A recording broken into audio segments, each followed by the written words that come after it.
Hey guys, before I return to making traditional reviews, I just wanted to make a quick video on a cool new item I recently purchased. So this is a Pandora's Box. It's basically a glorified arcade stick that comes with thousands of games built in. Don't worry though, these things are totally legal to buy. You don't need to listen to that. So yeah, you can buy one of these things on Amazon, eBay, anywhere really. They usually range in price from about $150 to $300. But as I said earlier, you get your money's worth with all the games that are built in. The only real problem with these things is that the emulation on some of the games usually isn't all that great.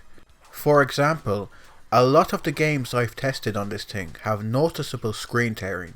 So if that's a deal breaker for you, maybe avoid these products. But I'm not here to talk about the technical side of these products. I just want to highlight some games you might want to try out if you do end up getting one of these things. Shock Troopers is a top-down run-and-gun shooter developed by Saurus and released for arcades in 1997. It is one of the most over-the-top action games you are ever likely to play, and has some of the most gorgeous pixel art ever seen on the Neo Geo. The sheer amount of carnage you are able to dole out with the game's vast arsenal of weapons is one of the game's best features, as are the larger-than-life bosses you'll be facing throughout the campaign. Shock Troopers is easily one of the greatest arcade games ever made. Alien vs Predator is Capcom at their very best. This has to be one of the top 5 greatest beat-em-ups ever made. Beating the living shit out of everything that moves has never felt so satisfying. Every character is a joy to use, and they all have diverse movesets and combos which reward experimentation. The amount of enemies that can be on screen at any one time simply needs to be seen to be believed, and bosses are usually so massive that they frequently take up half the screen. Alien vs Predator is an absolute must play for all fans of old school beat 'em ups. While I personally believe Turtles in Time to be the better game overall, there is no denying which TMNT game had the biggest impact in arcades. The Teenage Mutant Ninja Turtles arcade game was a massive hit when it first released back in 1989, and the game still holds up well today. Yes, the controls are a bit simplistic, and the game has a tendency to be unfairly difficult at times, but it's still a fun game, especially if you have 3 other friends to play with. Not to mention its soundtrack is absolutely fantastic. Teenage Mutant Ninja Turtles is well worth a playthrough. Willow is a run-and-gun platformer developed by Capcom. It actually plays very similarly to something like Ghouls and Ghosts, with its high level of difficulty and projectile-based combat. It's still a beautiful looking game to this day, with a wonderful soundtrack to boot. Admittedly, I haven't got very far in the game, but I've thoroughly enjoyed what I've played so far. Metal Slug is one of the most beloved run-and-gun shooter franchises of all time, and for good reason. These games have it all: incredible pixel art, insanely addictive gameplay, and some of the most insane bosses to ever grace a video game. The action in Metal Slug is so over the top that the frame rate simply can't keep up a lot of the time. So unfortunately, slowdown is a common occurrence in these games. That should not deter you from checking these classics out though. I've put Metal Slug 1 on this list, but really all of the games deserve to be played. In fact, the series just kept getting crazier and crazier from here on out, upping the amount of enemies, bosses, and overall carnage with each new installment. Metal Slug is arcade gaming at its very best.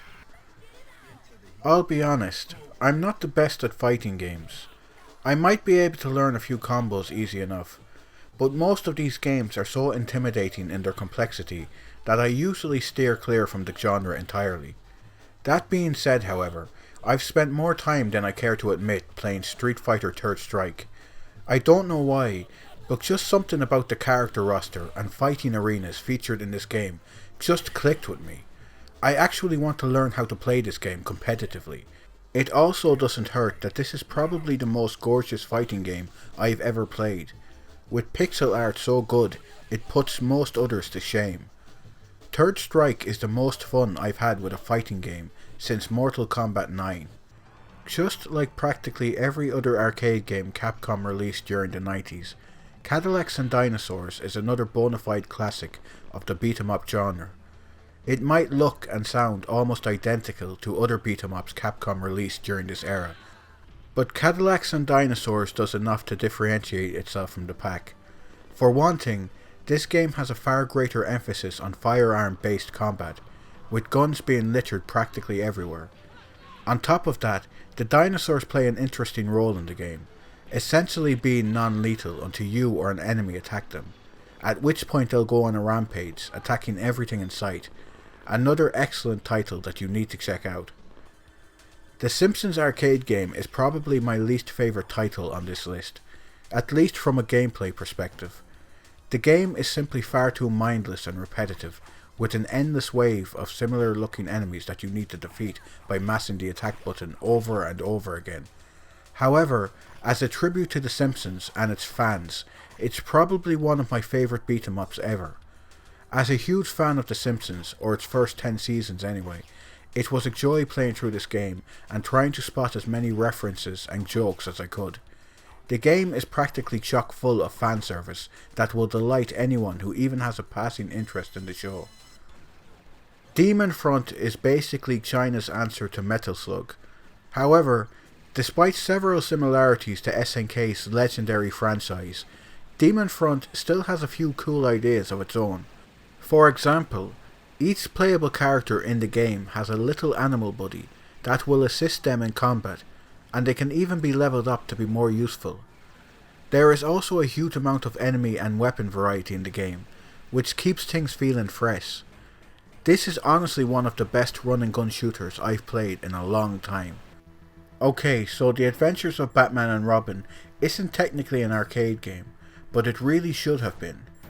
This is easily my favourite Genesis game, and one of the best games from the entire 16-bit era in my opinion. It really pushed the Genesis to its absolute limit, and showed what the little machine was capable of. Some of the 3D sequences in this game were unlike anything else out there at the time, the Mad Hatter boss sequence especially. On top of that, gameplay is incredibly addictive and challenging.